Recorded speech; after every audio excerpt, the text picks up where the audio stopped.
없습니까? 반드시 있으셔야 합니다.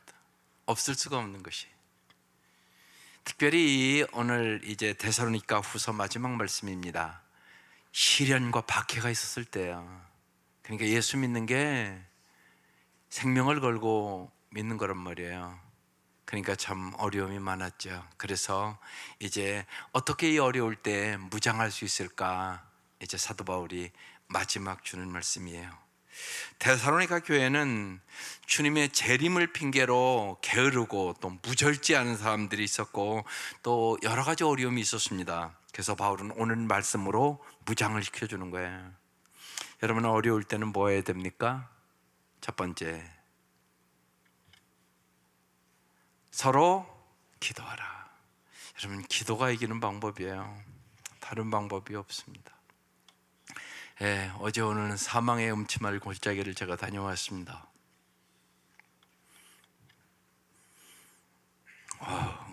너무너무 마음이 들었어요.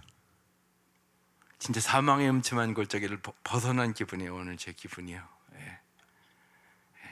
9시에 이제 그 일이 일어났는데 응급실로 딱 갔는데 숨을 제대로 못 쉬는 거예요.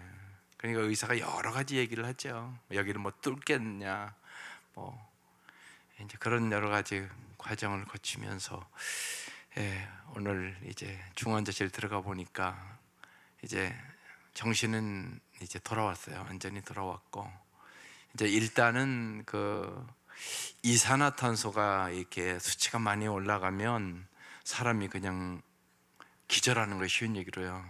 그래서 그냥 돌아가시는 수가 있거든요. 처음 코로나 때 처음 갔을 때 그랬어요. 보통 사람들은 이산화탄소 수치가 40 정도가 정상이래요. 근데 70 정도 되면 정신을 잃고 그냥 갈 수 있다고 그때 그러더라고요. 그때 그래서 여기를 뚫어야 되겠냐 이렇게 얘기를 했어요. 근데 제가 뚫으면 죽을 것 같았어요. 그래서 기도 좀 해보고 조금 기다려 달라고.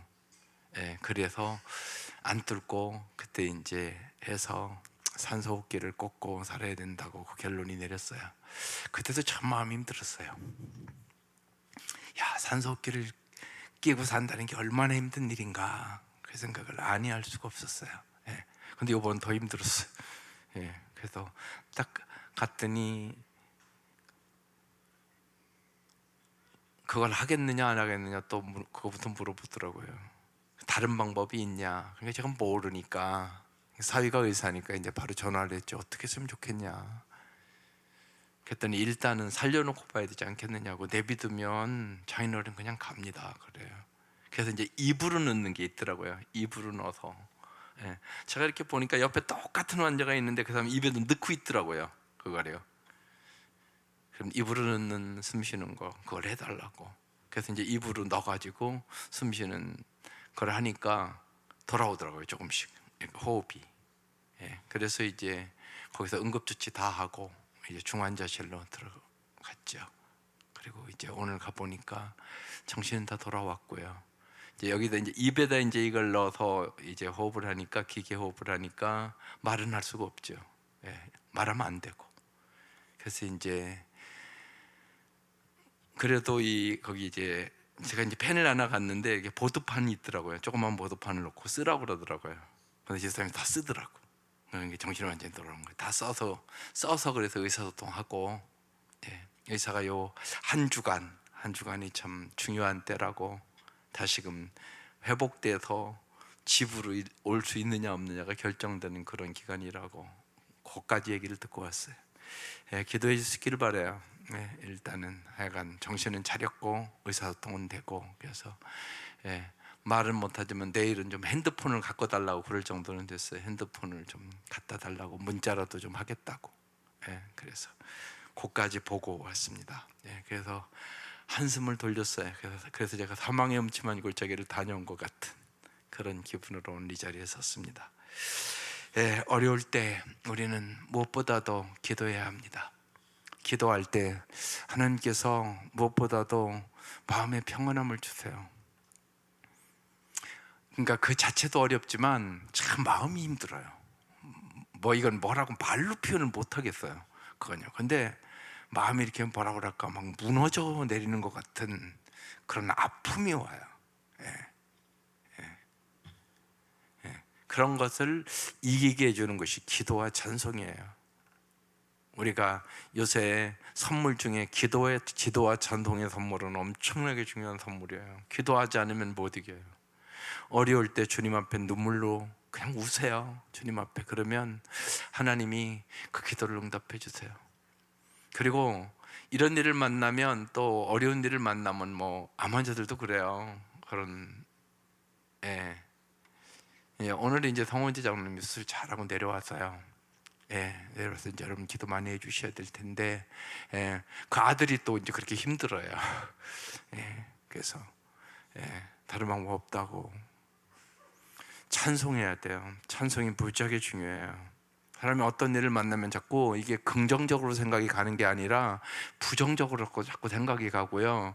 낙심이 되고, 또 더 어려운 일 만나면 어떠지, 뭐 이런 생각이 자꾸 들어와요, 마음속에. 그걸 물리칠 수 있는 능력이 있어야 돼요. 그게 기도와 찬송이에요. 하나님이 우리에게 선물로 주신 거예요. 잊지 마세요. 여러분의 인생에 누구나 죽음 안 오는 사람이 어디 있어요. 근데 그래도 나이가 드셔서 돌아가시면 그게 충격이 덜한 거죠. 근데 젊고 그럴 때 오면 그 충격은 무지하게 강하게 팍 오는 거거든요. 그거 어떻게 이긴다고요? 기도와 찬송. 기도하면 이길 수 있는 힘을 주세요. 찬송하면 이길 수 있는 능력이 와요. 그래서 하나님이 주시는 정말로 중요한 선물이에요. 기도와 찬송 평소에 하세요. 평소에 해야 그게 어려울 때 되죠. 평소에 안 하는 사람은 안 돼요. 그게 안 된다고요. 그래서 여러분의 마음을 주님 앞에 이렇게 앉아서 다 이렇게 힘들고 어렵고 그런 것들을 토하는 그 기도를 자꾸 하시고, 찬송을 끊임없이 매일 부르세요. 이렇게 예배드릴 때만 부르는 것만은 안 됩니다. 여러분 혼자 있을 때 여러분 마음에 꼭 맞는 찬송가가 꼭 있어요. 그 찬송을 부르는 거예요. 내 마음속에 외워질 때까지 부르는 거예요. 그러면 어려울 때 그 찬송이 나를 지켜주세요. 기도가 나를 지켜주세요. 말씀이 나를 지켜주는 거예요. 첫 번째, 기도해라. 1절 볼게요. 끝으로 형제들아, 너희는 우리를 위하여 기도하기를, 기도해달라고 얘기하잖아요. 근데 여기서 세 가지 지금 기도를 하고 있어요. 첫 번째, 주의 말씀이 너희 가운데서 같이 퍼져나가 영광스럽게 되고, 이렇게 써 있어요. 주의 말씀이, 사도 바울은 흔한 소원이에요. 빨리 전파되게 하소서. 이게 기도 제목이에요. 주의 말씀이 빨리 전파되게 하소서. 이게 엄청나게 중요해요. 내일 이제 마지막, 이제 우리 세겹절 말씀이 제목이 부활과 천국이에요. 부활과 천국. 제가서 어제 그 일 오늘까지 겪으면서요, 저 이제 내일 설교하는 거니까 그 말씀 묵상하거든요. 정말 나는 부활을 확실히 믿는가? 나한테 물어보는 거예요. 나는 천국을 확실히 믿는가? 저런 상태에서 그냥 천국을 가도 나는 이길 수 있을까? 이런 거 물어보는 거예요. 그래서 오늘 가서 말도 못하는 그 사람에게 제가 아침에 썼어요. 나는 부활이요 생명이니 나를 믿는 자는 죽어도 살겠고 살아서 믿는 자는 영원히 죽지 아니하리라. 이것을 내가 믿느냐? 그 말씀을 오늘 가서 주고, 정말 천국을 믿어야 희망 가운데 이길 수 있는 거잖아요. 분명한 거 아니겠어요? 그걸 안 믿으면 어떻게 죽음을 이기겠어요? 그 말씀 주고, 말은 못해도 끊임없이 보고 기도해 주고 왔어요. 사도 바울은 주님의 말씀을 조속히 빨리 전파되게 하옵소서. 이게 첫 번째 기도 제목이에요. 2절. 또한 두 번째 기도 제목이에요. 우리를 부당하고 악한 사람들에게서 건지옵소서. 이게 두 번째 기도 제목이에요. 악인들로부터 구원을 받게 해달라는 거예요. 언제나 지금 이 시대에 핍박하고 악한 사람들이 있었단 말이에요. 시련과 박해 속에서 건져달라고, 그 기도하고 있는 거예요. 그러면서 믿음은 모든 사람의 것이 아니니라, 이렇게 써 있어요. 여러분 잘 보셔야 돼요. 모든 사람이 믿음을 가진 것은 아닙니다, 이런 뜻이에요. 그래서 여러분이 이런 평범한 때 믿음을 가지셔야 돼요. 내가 믿음이 있는가 없는가 진짜 점검을 하셔야 돼요. 평범할 때는 잘 모른단 말이에요. 어려울 때 내 믿음이 있는가 없는가 확 드러나는 거예요, 여러분. 그래서 이렇게 평안할 때 여러분이 말씀 보고 기도하고 무장을 하셔야 돼요. 그래 여러분이 세상을 이길 수 있는 힘을 얻게 되는 것입니다. 어려움을 만나보면 뭐라 하는 줄 아세요? 내가 진짜 믿음 없네, 이건 느껴요. 그러니까 주님은 때로는 그래서 환난과 어려움을 통하여 우리에게 더 영원한 선물 주기 원하는 거예요. 그게 뭐라고요? 믿음. 오직 의인은 믿음으로 살리니까. 여러분은 믿음으로 부활을 믿어야 죽음을 이기죠. 천국을 믿어야 죽음을 이기죠. 천국을 못 믿는 사람이 어떻게 어려움을 이겨요? 못 이겨요, 여러분. 그러니까 하나님의 말씀으로 내가 무장하고 진짜 믿어야만 여러분 세상을 이길 수 있는 능력을 얻게 되는 거예요. 그래서 믿음은 모든 사람의 것이 아니다, 그렇게 써 있는 거예요. 모든 사람이 믿음을 가진 것이 아닙니다, 그런 뜻이에요. 그래서 믿음을 달라고 기도하셔야 돼요. 하나님, 나에게 믿어지게 하시옵소서. 하나님의 말씀이 믿어지게 하시옵소서. 천국 가보고 믿는 사람 여기 아무도 없잖아요. 믿어져야 되는 거잖아요. 믿어져야 된다고요. 근데 그 믿어지게 하시는 분이 성령님이셔요. 기도할 때 성령님께서는 하나님의 말씀이 믿어지게 한단 말이에요. 그 믿음으로 우리가 세상을 이기게 되는 것입니다. 3절, 주는 미쁘사, 주님은 미쁘사 신실하신 분이라는 뜻이에요. 너희를 어떻게 한다고요? 굳건하게, 강하게 한다는 뜻이에요. 주님은 우리를 강하게 해주시고 또한 악한 자에게서 지켜주시는 분이세요. 강하여 이기는 거잖아요. 약하면 넘어지는 거예요. 예. 어려운 일 만나면 제가 금방 전에 마음이 무너지는 것 같더라니까요. 마음이 너무너무 힘든 거예요. 마음이 막 콱콱콱 무너지는 것 같은 거예요. 그러니까 마음이 강해야 돼요. 속 사람이 강해져야 이기는 것이에요. 예. 여러분 생각해 보세요. 자식이 죽으면 그 마음이 안 무너지겠어요?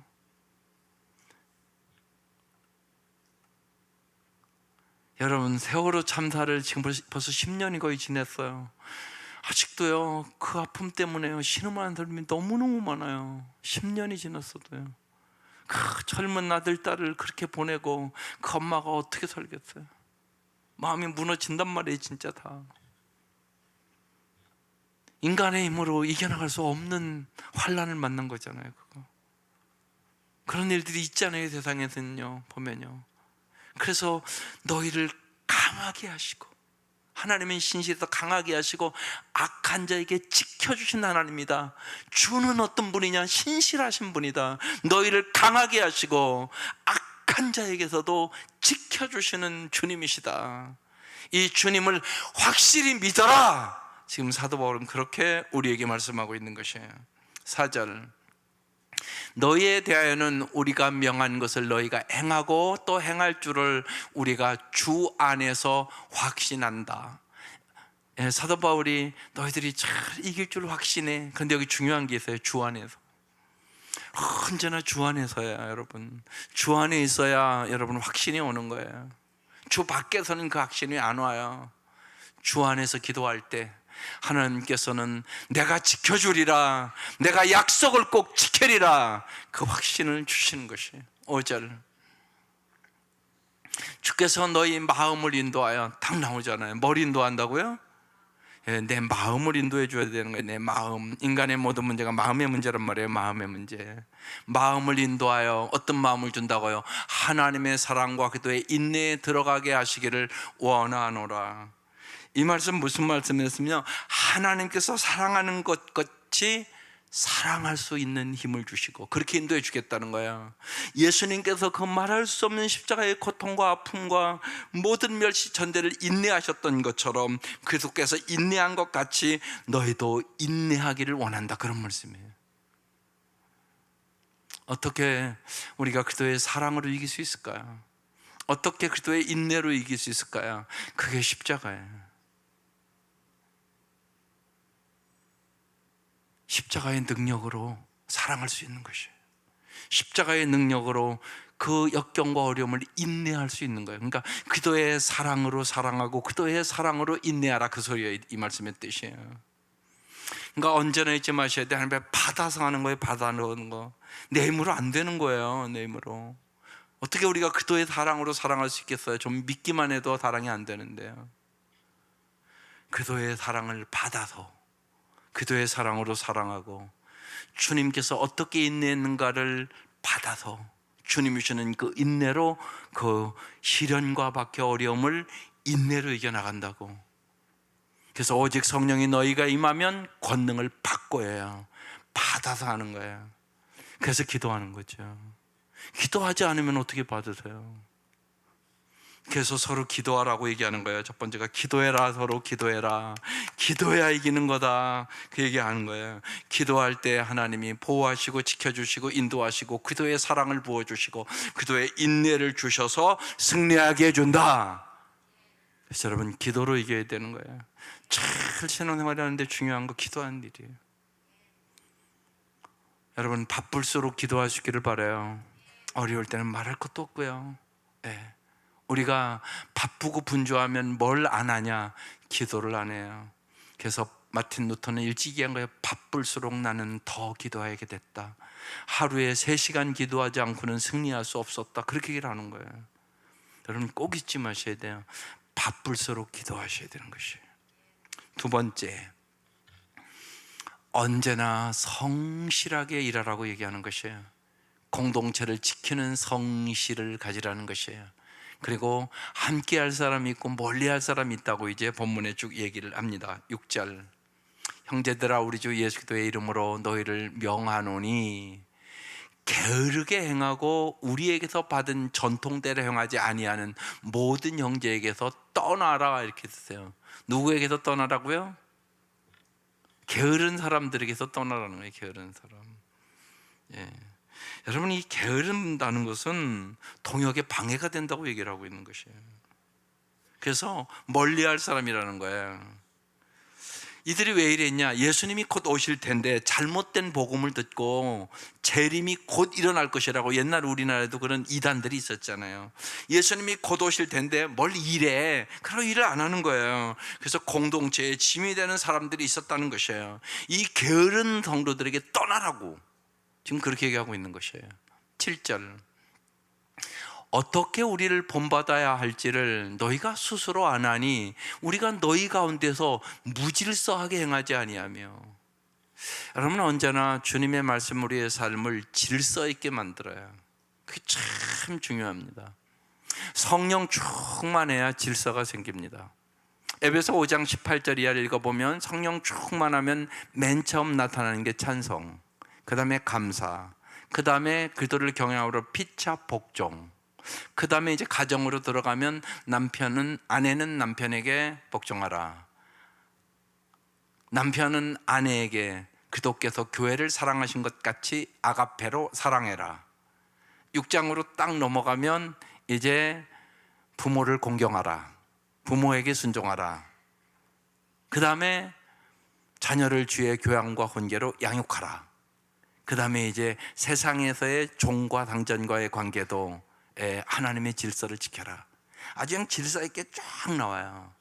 하나님 질서의 하나님이세요. 그걸 잊지 마셔야 돼요. 그런데 너희 가운데서 무질서하게 주님 재림하신다고 일도 하지 않고 날마다 게으르고 놀고 그런 사람들이 있었다는 것이에요. 그게 합당치 않다고 지금 얘기하는 거예요. 7절, 8절, 누구에게든지 음식을 값없이 먹지 않고 오직 수고하고 애써 주야로 일함은 너희 아무에게도 배를 끼치지 아니하리 하미니. 사도 바울이 그랬다는 거예요. 나도 너희에게 배를 끼치지 않으려고 열심히 천막 만드는 직업을 가지고 일을 함으로써 배를 끼치지 않으려고 그랬다, 그렇게 말씀하는 거예요. 9절, 우리에게 권리가 없는 것 아니요 오직 스스로 너희에게 본을 보여 우리를 본받게 하려 아멘이라.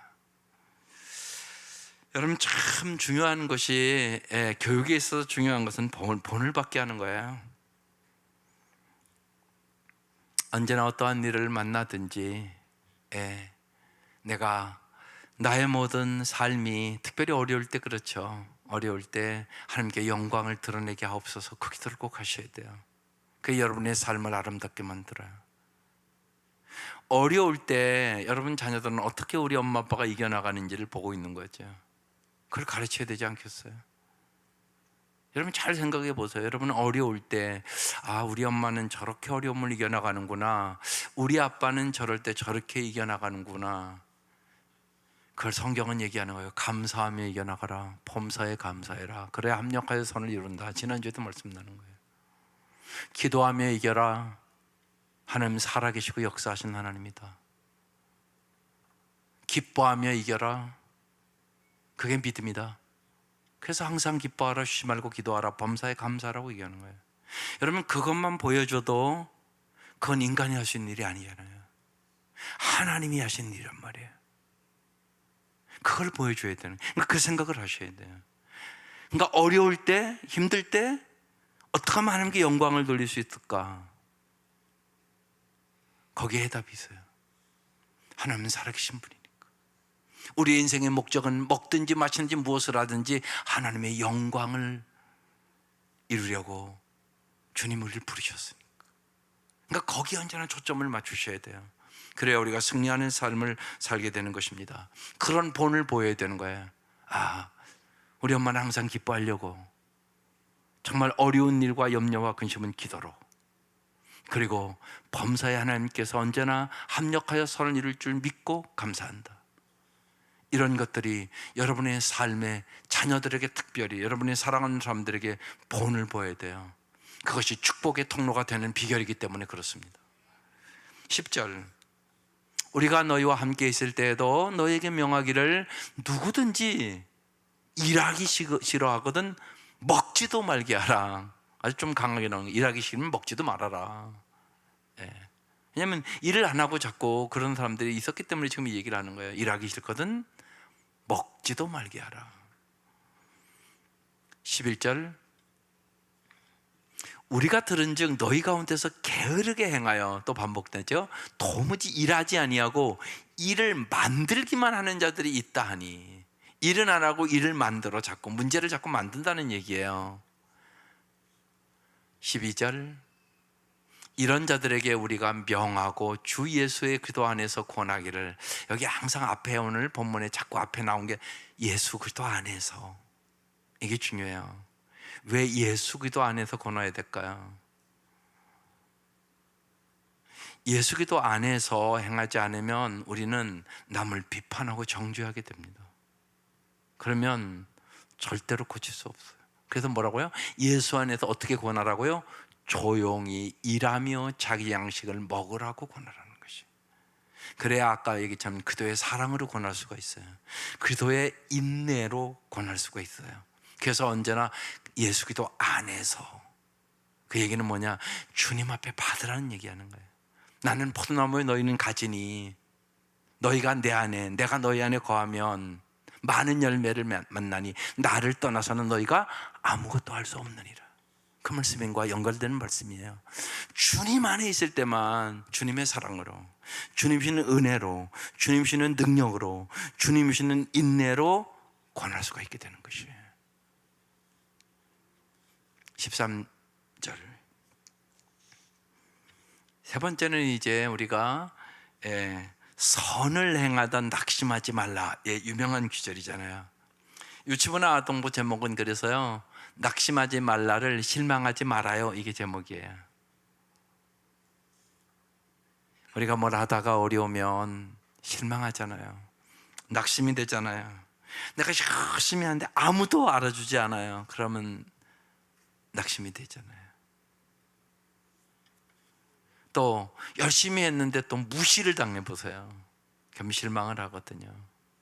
그래서 선을 행하다가 낙심하지 말라고 지금 사도 바울이 권고하는 거예요. 13절 시작.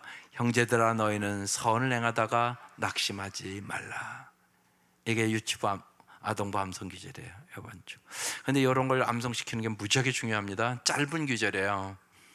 유치부 아이들은 기르면은 짧게 해서 암송시키는 거예요. 선을 행하다가 낙심하지 말라, 이렇게만 암송시키는 거예요. 유치부 애들 합니다. 충분히 합니다. 선을 행하다가 낙심하지 말라. 근데 이 말씀이 생각나요. 여러분, 말씀은 무지하게 중요합니다. 짧게라도 자꾸 암송을 시켜야 돼요. 근데 그 말씀이 그 아이를 살립니다. 생각나요. 14절, 누가 이 편지에 한 우리말을 순종하지 아니하거든 그 사람을 지목하여 사귀지 말고.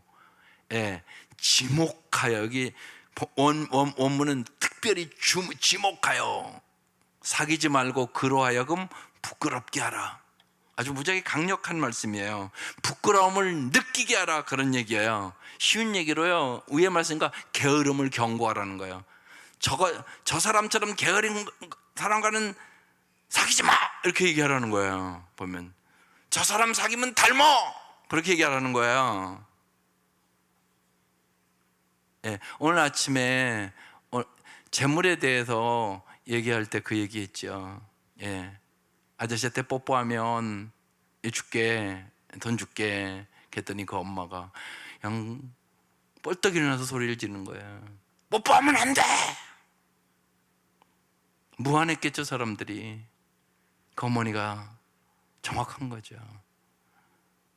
그런 식으로 돈을 얻을 수 있도록 아이들을 가르치면 안 된다고.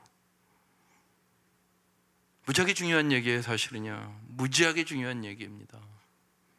도덕적인 가치관을 배제된 물질주의가 오늘 너무나 팽배해 있단 말이에요. 그래서 병들었단 말이에요. 하나님 중심주의가 아니에요. 많은 사람들이 물질주의로 살아갑니다. 그것이 타락의 결과를 초래하게 되는 거예요. 그래서 돈 벌기 위해서는 무슨 일도 하는 그런 일이 발생하는 거거든요. 여러분, 그런 가치관을 갖고 살면 사람답게 살아갈 수가 없습니다. 여러분, 사람이 사람답지 않으면 그 욕심 때문에, 욕망 때문에 이건 동물만도 못한 인생을 살아갑니다. 동물도 그러지는 않습니다. 그걸 우리가 잘 깨달아야 되는 거죠. 그 어머니는 깨달았으니까 그렇게 강력하게 대항을 한 것입니다. 중요합니다. 지목하여 사귀지 말고 저 사람과 사귀면 안 돼, 그렇게 얘기를 하라는 거야. 그로 하여금 부끄러움을 느끼게 해라. 지금 아주 강력하게 얘기해요. 그러면서 15절에 이렇게 얘기해요. 그러나 원수같이 생각하지 말고 형제같이 권면하라고. 이렇게 사람을 미워하지 말고 형제처럼 사랑을 가지고 잘 타일러라, 그렇게 얘기하고 있는 것이. 마지막 이제 인사입니다. 네 번째, 형제같이 권면하라. 16절 시작. 평강의 주께서 친히 때마다 일마다 너에게 평강을 주시고. 주님은 여러분에게 평강의 복을 주시기를 원하세요. 편안의 복보다 더 중요한 것이 평강의 복이에요. 정말이에요. 돈 있으면 편안하죠. 근데 진짜 어려운 일 만나면 그걸 해결이 안 돼요. 마음이 막 무너지는데요. 근데 하나님 평강함을 주세요. 악한 죄 파도가 많으나 내 마음 평안해. 그 찬송 지은 사람은요, 딸이 배가 침몰해서 한꺼번에 세 딸이 다 죽었어요. 아내만 살았어요. 4명, 딸이랑 세 딸이 그 배에 탔는데 다시금 아내와 딸 셋을 그 침몰된 그 장소에 가서 울며 기도하며 하나님께서 평강함을 주셔서 부른 찬송가야. 악한 죄 파도가 많으나 내 마음 평안해. 그 찬송을 저서 부른 거예요. 하나님만이 평강함을 주세요. 그래서 사도 바울이 언제나 평강과 은혜를 달라고 기도해요. 마지막에도 그렇고 인사할 때마다. 그래서 평강의 주께서 친히 때마다 일마다, 언제나 때마다 일마다 너희에게 뭘 주시고? 평강해 주시고 평강의 축복을 받으시기를 바라요. 그래서 찬송 많이 하세요. 찬송 부르니까 능력을 주대요. 제가 마침 이제 기도 그런 선물에서 아주 하루 동안 마음속으로 찬송을 많이 했어요. 그러니까 평안함을 주시더라고요. 마음의 아픔이 사라지더라고요. 마음의 아픔이 사라져요. 주님 평강함을 주세요. 너희에게 평강을 주시고 주께서 너희 모든 사람과 함께 하시기를 원하노라. 주세요. 주께서 너희 모든 사람과 함께 하시기를 원하노라. 여기서 중요한 것은 주께서라는 얘기예요. 여러분, 우리가 사람과 함께하고 사는 거잖아요. 그런데 주께서도 함께 하셔야 돼요. 그게 예수 믿는 가정이잖아요. 여러분의 가정에 예수가 주인이셔야 된다고. 주님이 함께하는 가정, 주님이 함께하는 사람, 이게 중요한 거예요. 주께서 너희 모든 사람과, 그러니까 여러분이 어떤 사람을 만나도 언제나 잊지 말아요. 주님이 나와 동행하신다는 사실. 그걸 여러분 믿으셔야 돼요. 그때 주님과 동행하는 기쁨이 있고, 어느 자리에 가든지 주님께서 주시는 지혜와 은혜를 가지고 그 은혜를 나누어 줄 수 있는 사람이 되는 거예요. 그때 내가 축복의 통로가 되는 것이에요.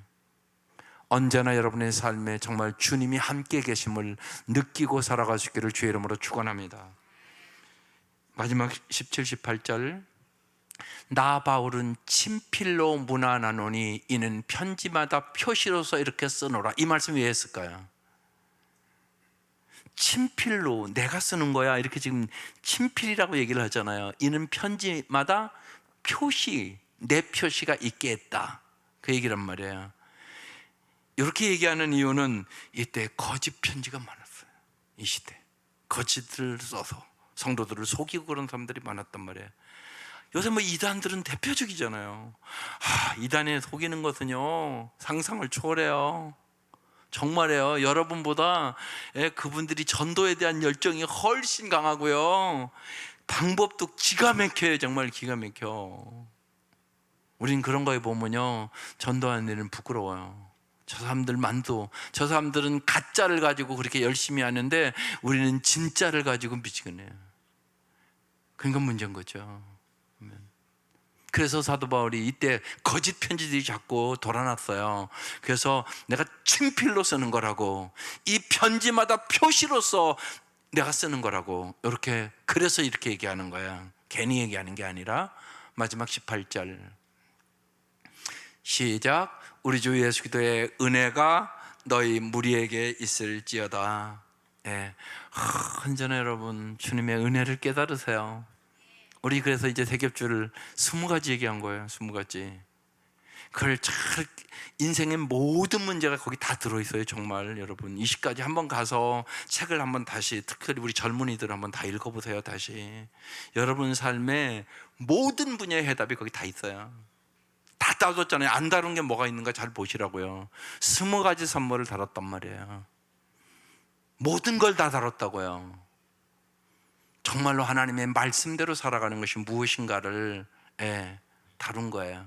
사실 한 가지에 1시간씩 다뤄야 되는 걸 2가지씩 30분에 다룬 거예요. 제가 그래서 20가지를 다룬 거예요. 왜냐하면 큰 그림을 그려주기 위해서 그렇게 다룬 거예요. 여러분이 큰 그림을 알면 그래도 올바른 선택을 하고 살아갈 수 있는 거잖아요. 그래서 하나의 선물에 꼭 대지가 3가지였었어요. 3가지. 구원 가면 3가지. 그렇게 3가지씩 다 끝까지 3가지로 정리가 됐습니다. 그래서 정말로 우리 온 성도들이 어떤 경우에도 여러분 게으름에 빠져 시간을 낭비하지 말고 하나님의 성실한 일꾼으로 정말로 하나님의 나라와 일을 구하며 이 땅을 정말 하나님의 나라로 확장시키는 삶을 살아가시기를 바라요. 제가 이틀 동안 그 경험하면서 죽음에 대해서 또 깊이 생각하고, 제가 서재에 나오면서 참으로 살 길 목회자 코너 쓰다 나왔어요. 죽음을 생각하니까요, 참으로 살 길이 무엇인가를 확 생각이 들어오더라고요. 여러분 잘 생각하세요. 사람 다 죽는 거잖아요. 빨리 부를 수 있고 조금 늦게 부를 수 있는 그런 거죠. 근데 이렇게 말은 쉬운데요, 닥치면 엄청나게 마음이 들어요. 그래서 하루하루를 잘 사세요. 참으로 잘 사는 길이 뭔가, 하나님 앞에 내가 오늘 부름을 받는다면 하나님은 나에게 뭐라고 말씀하실까? 정말로 착하고 충성된 종으로, 하나님 앞에 상급받는 종으로, 정말 천국을 확신하면서 날마다 어떠한 시련과 박해가 와도 정말로 하나님의 말씀대로 살다가 낙심될 때도 낙심하지 말고 주님의 신실하심을 믿고 살아가시기를 주의 이름으로 축원합니다. 함께 기도 읽어보겠습니다. 시작. 말씀대로 살다가 넘어진다 해도 다시 일어설 용기를 주소서. 공동체 안에 있는 이들이 누군가에 걸려 넘어뜨리는 돌뿌리가 아닌 디딤돌이 되게 하소서. 아멘. 풍요를 위해서 제가 강사님한테 이런 어려움이 있었다고 기도해 주시라고 부탁을, 무슨 어려움이 혹시나 있으면 기도를 부탁하라고 그러더라고요. 그래서 기도를 부탁했어요. 그랬더니 부흥 강사님이 그렇게 어려움은 취소해도 되는데 이렇게 왔어요. 그래서 취소할 수는 없다고 제가 그렇게 보냈어요. 부흥에 위해서 부흥에 큰 은혜를 주실 줄 믿어요. 저는요. 사모하고 기도하시기를 바라고, 또 사모에서 좀 기도해 주시기 바라고, 여러 가지 목장마다 어려운 일이 있고 또 암투쟁하는 성도들이 있고, 그분들을 위해서 아버지 한번 부르고 다 같이 통성으로 기도하겠습니다. 아버지